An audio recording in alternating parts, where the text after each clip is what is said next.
First of all, I want to thank you for giving me this opportunity to interview you. As you know, my name is Ilka, and I have a few questions for you. And the first one, what's your opinion of the judges scoring the fight? That's my first question to you. Well, I think judges, some could be blind to the things, like fights like these. I think judges know the magnitude of a fight. They know who's the favorite, of course, and who's supposed to win.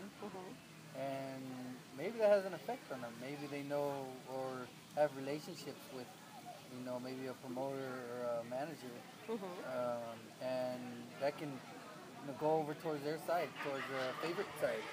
And that could be, I think that can be what happened in that fight, And there's a lot of judges like that, I think they need work, so they have certain promoters they work for. They maybe tips the scales with their side. Right. Do you feel that there was favoritism based on the decision that the judges gave? Yeah, I think so. I think they, the whole hype was about Danny Garcia, not my name was never really mentioned. My face was never really shown on a video. So I think sometimes I think that maybe they go with the flow. They go with the flow, and it ends up being a bad decision sometimes. Okay. What would you do different in a rematch with more prepared Danny Garcia, if anything? I think I'd go more. Now I have more confidence. That fight gave me more confidence. I think I'd go in there with a lot more, do a lot more. A lot more punches, a lot more pressure, a lot more of everything that I was doing. I think I'll feel more comfortable doing that the second time around. Okay. How did you feel, or what did you think about the score announcements on the 4th and 9th round? What came to your mind when you? I didn't want to let it bother me too much. I'm fighting. I'm trying to stick to my plan, and I just said I'm gonna do my fight. I feel I'm winning, and I'm gonna just go out like that. I wasn't trying to take too many risks. How Danny Garcia is a dangerous fighter, but I didn't want to let that bother me because I had to stay focused. Okay. Do you have a boxing hero or someone who inspired you to get into this career? No, not really. My family inspires me. There are people that I know that I can see, that I can hear from. So they inspire me to do the things that I do. But I think boxers that I look up to are maybe like a James Toney. Okay. I think a lot of people will know who he is. But I have a lot of favorite fighters, but that's just one of the ones that I like. Okay.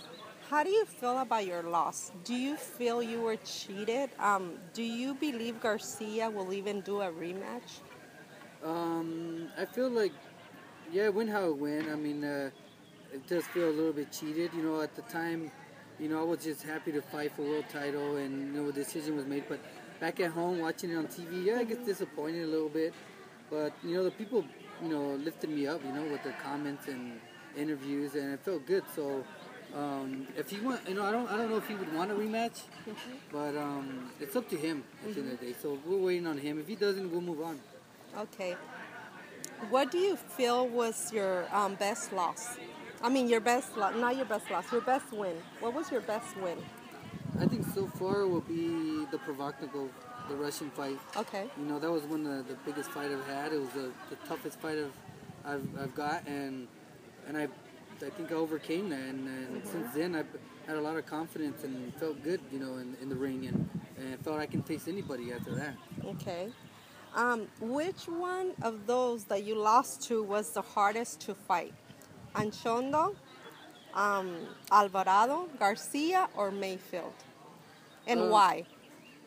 Well, the Anchondo, I felt many thought I won also.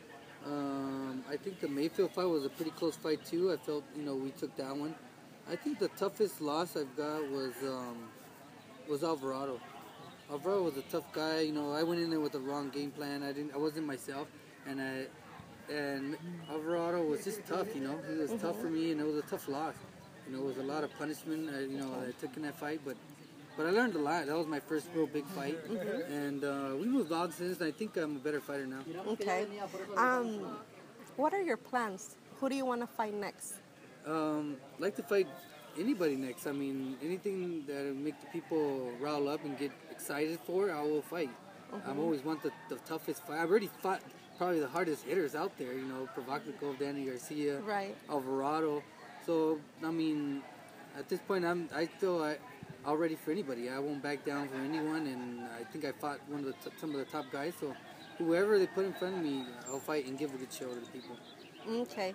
So what's next for you? When is your next fight? If you can give us a little Well, they're talking about July 12th, maybe Okay. undercard of Canelo. Okay. He's fighting in Vegas. Mm-hmm. So they're talking about giving me another opportunity for another world title, which is great. The people were asking for that. They want to see me. They want to see me another world title. So I think we're going to do that. It's not a closed deal yet, but when it is finalized, I'll be ready and be ready to bring the belts. Perfect. I want to thank you. I'm done with this interview. I want to thank you for the opportunity you have given me to sit down with you and Yes. and No, I want for to your thoughts. I really appreciate it, and I'll be watching you on your next fight. Oh, thank you. I want to thank you for coming out and doing this interview. I mean, you guys are the people that make us fighters, and a lot of people get to get exposure and they get to see me. So I want to thank you guys. Okay, Thank you. perfect. Thank you, Dan.